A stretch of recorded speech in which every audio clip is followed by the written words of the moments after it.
Hello बच्चों, कैसे हैं आप सब लोग। आशा करती हूँ बहुत अच्छे होंगे। तो अभी मैं दोबारा चाय बनाने आई हूँ। 9:15 हो रही हैं और दोबारा की चाय पीऊंगी मैं। कल सुबह का सारा काम किया। बहू 2-3 दिन में आएगी पीहर से, तो सुबह का सारी सफाई वफाई की, सुबह का नाश्ता किया, मतलब बनाया भी और किया भी। और अब मैं सोच रही हूँ कि चाय पी लूं। थक जाती हूँ मैं, एक बार थोड़ा थोड़ा काम करके फिर थक जाती हूँ। तो मैं चाय बनाऊंगी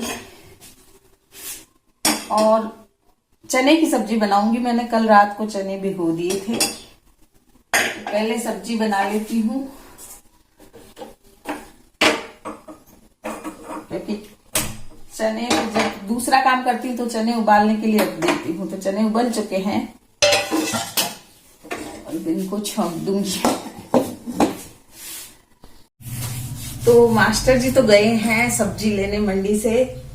चाय मैं अपने अकेले की बना रही हूँ। वैसे भी वो बड़ी मुश्किल से पीते हैं दोबारा चाय। कल भी ठंडी कर ली, कहते तू पी ले 2 कप। 2 कप में कैसे पी लूं, मैं खुद ही कम पीती हूँ चाय। अभी मेरे को डॉक्टर ने कहा है तब पीती हूँ, नहीं तो मैं तो एक बार ही पीती थी और एक बार शाम को।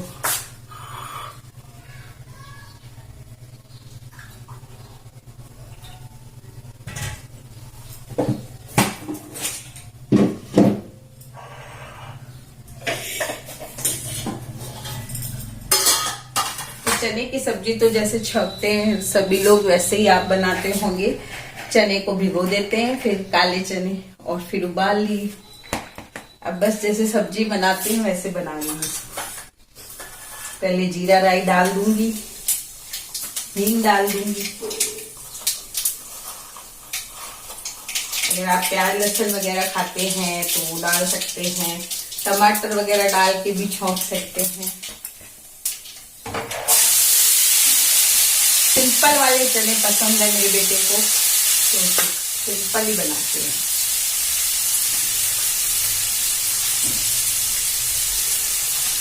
इसमें सारे मसाले डाल के अमचूर डाल देती हूँ या चना मसाला डाल देती हूँ, पर ये ज्यादा अच्छे बनते हैं। ऊपर से नींबू का रस डाल दें तो बहुत अच्छे लगते हैं सूखे चने। इनको चाहे आप एक प्लेट में लाके ऐसे कोरे भी लेके खा सकती हैं।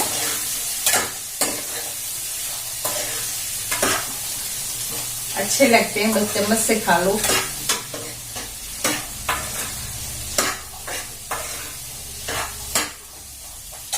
थोड़ा नींबू के रस से क्या है, बेटे का गला खराब हो जाता है तो फिर मैं कम ही डालती हूँ, बाकी लगता बहुत अच्छा है नींबू के रस।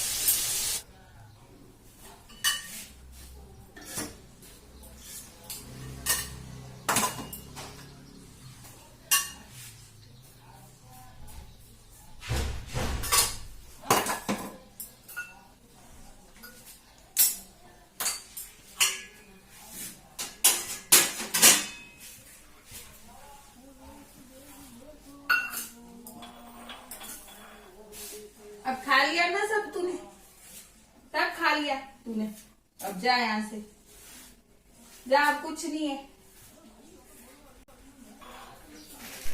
एमी को सब खिला देती हूँ, उसके बाद कोई काम करती हूँ। फिर भी वो बीच में आती रहती है कुछ ना कुछ मांगने के लिए। ऐसे ही वो जागृति के पास भी आती है किचन में।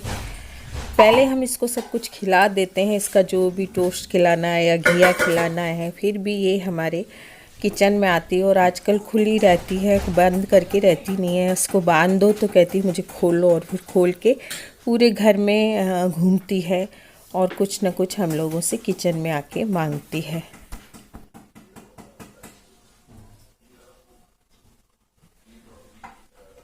अंदर बैठा, इधर नहीं, मुंह नहीं लगाएगी, जा।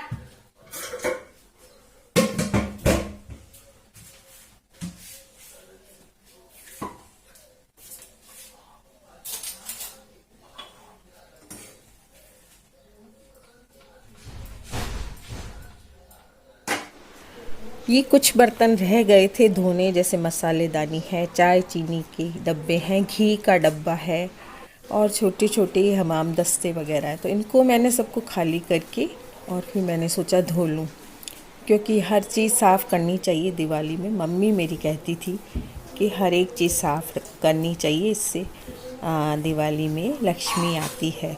तो बस वही धारणा दिमाग में बैठी रही है कि भाई हर एक चीज़ को साफ़ करना है। तो बस ये छोटे छोटे जो बर्तन रह गए हैं, बाकी सारे धुल गए थे जब सफाई की थी किचन की, तो सारे बर्तन धुल गए थे, अंदर के बाहर के जो भी बर्तन हैं वो सारे धो के रख दिए। तो अब ये छोटे छोटे बर्तन हैं, और भी कई मेरे छोटे काम कमरे में भी पड़े हैं, तो वो भी करूँगी मैं। तो अभी ये सारे धो के रखूँगी, सूख जाएंगे तो इनमें वापस सामान भर दूँगी। तो बस ये धो रही हूँ मैं।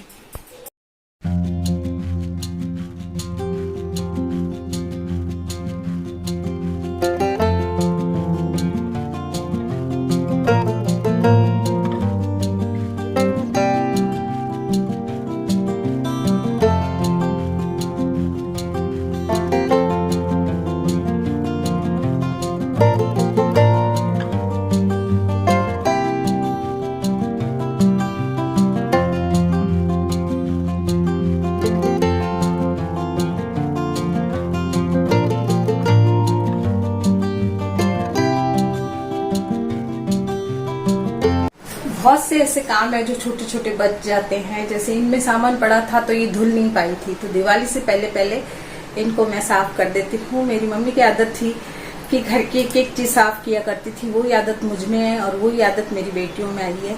तो घर की हर छोटी छोटी चीज साफ करती हूँ। पुरानी औरतें ये कहा करती थी कि हर चीज में लक्ष्मी आती है दिवाली में।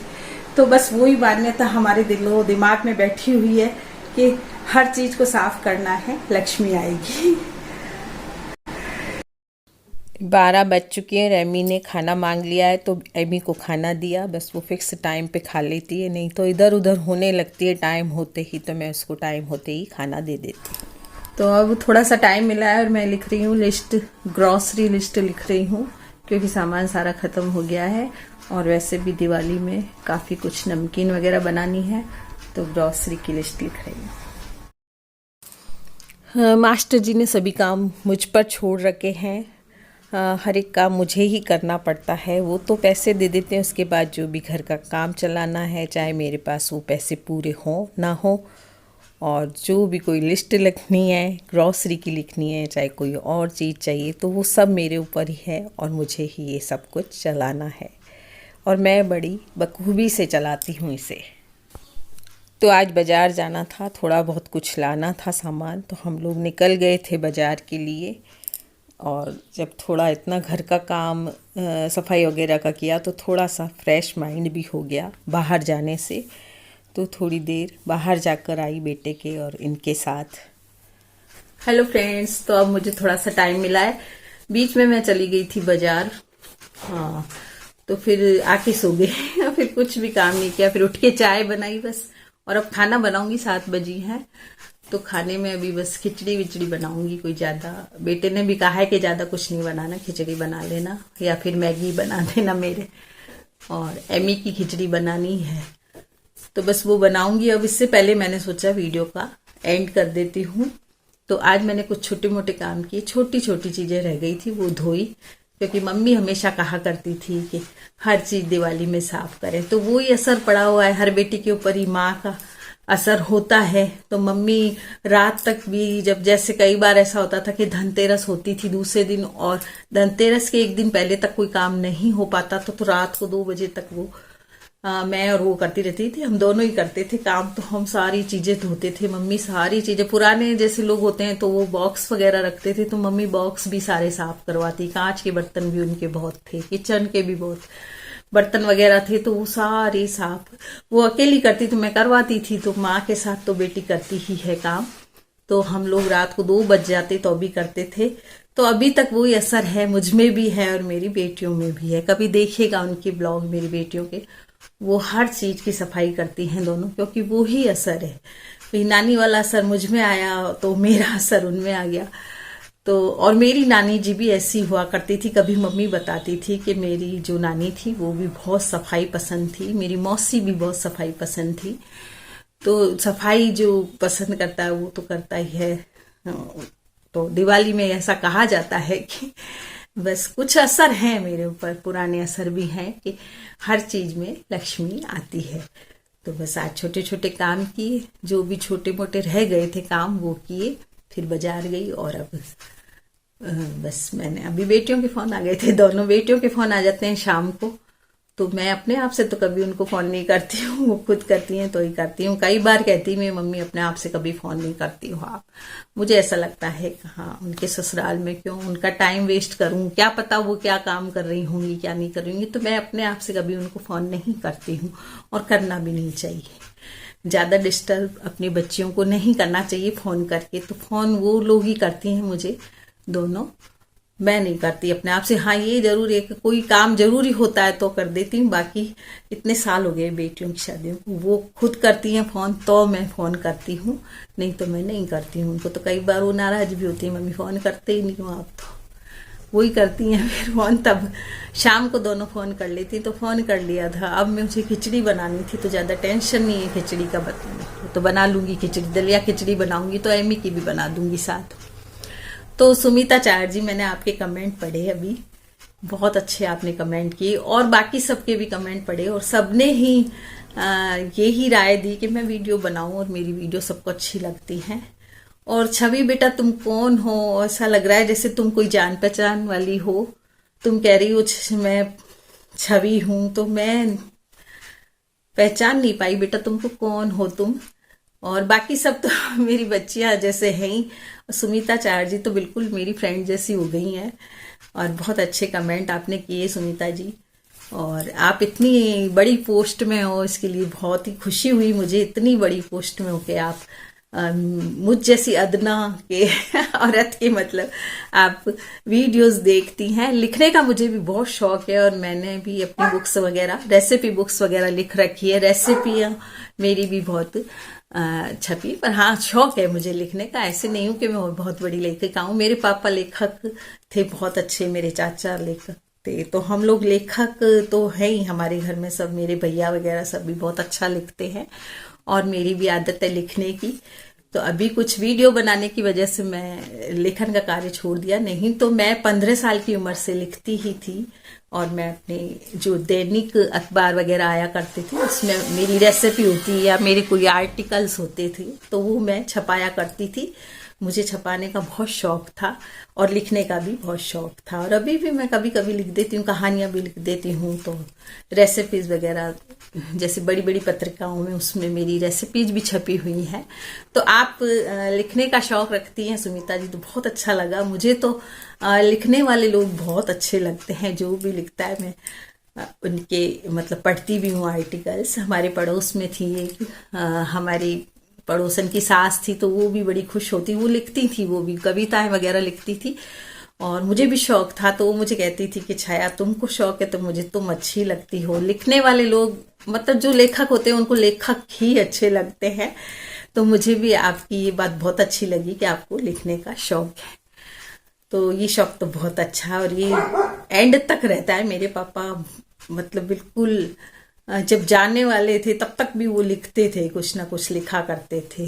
तो हम लोगों को तो सबको शौक है भाई बहनों को लिखने का, तो ये शौक तो बहुत अच्छा है। तो आप सब लोगों के कमेंट आए कि मैं वीडियो बनानी नहीं छोड़ूं, तो कोशिश करूंगी। जब आपका इतना प्यार मिल रहा है तो मैं कोशिश करूंगी। मुझे रोज नया टॉपिक नहीं मिलता है कि किस चीज में मैं वीडियो बनाऊं, तो इस कारण भी थोड़ा सा मुझे यूं हो जाता है कि क्या पता है कि एक बात देख के आप लोग बोर ना हो जाएं, वही काम वही सब कुछ। तो इसलिए मुझे थोड़ा लगता है कि क्या बनाऊं, क्या आपको राय दूं, कुछ राय आप भी दें मुझे कि किस तरह की वीडियो बनाऊं। तो आज की वीडियो में इतना ही, मिलते हैं फिर कल एक नई वीडियो के साथ।